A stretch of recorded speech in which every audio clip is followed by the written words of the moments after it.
Saaremaalt eelmise aasta augustis leitud rahapaja ligi 1000 hõbemündi konserveerimine Tallinna Ülikooli ajalooinstituudis on lõpusirgel ja sügisel rändab hinnaline leid Saaremaa muuseumi. Rahapaja leiutasu on 500 000 krooni, mis on Eesti ajaloo suurim. Spetsialistide hinnangul teeb leiu eriti väärtuslikuks see, et põhjasõjaaegse hõberaha seas oli ka Tallinnas ja Narvas vermitud münte.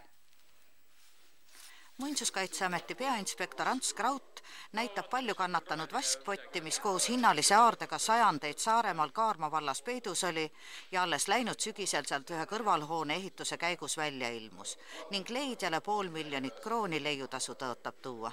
Leiu väärtuse määras ekspertnõukogu 1 miljon Eesti krooni, nii et siis jah, selles mõttes seadus määrab, et leidja saab selle poole. Aga mis ta nüüd tegelik väärtus meie ajaloole on, et see muidugi nagu kunsti ja teadusesemete puhul ikka võime öelda alati, et hindamatu. Ligi 1000 mündi konserveerimine on aeganõudev töö, seda enam, et hõberahad olid leides känkras üksteise küljes koos. Nüüd on enamik neist Tallinna Ülikooli ajaloo instituudis läikima löödud ja mõni üksik veel puhastamata raha mõjub kaaslaste keskel nagu vaene sugulane. Kõige uuem münt on vermitud aastal 1708 ja see annab teadlastele aimu, miks rahapada maha maeti ja sinna jäeti. Ma pakuksin välja, et see oleks Vene vägede tuleks Saaremaale 1770. aastal. Aga täit tõde me selles vist mitte kunagi välja ei selgita, sest et teadupärast algas 1710 katk, möllas mitu aastat ja väga paljud inimesed Eestimaa surid. Et siin võib olla nagu tõde võib olla kahe vahel, ehk siis rahapada peideti võõrvägede kartuses, aga maapõue jäi ta sellepärast, et omanik suri katku.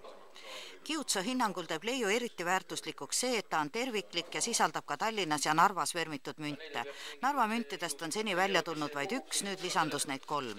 Kuigi rahapadasid on leitud kõikjalt Eestist, valitseb lünk keskaegse raha osas. Kiutso arvab, et siis ei tekkinud lihtsalt vajadust münte matta. Inimestel, kes rahapaja või mingi muu ajaloolise eseme leiavad, on kohustusse riigile loovutada ja arheoloogid kohale kutsuda ning kasulikum on see ka.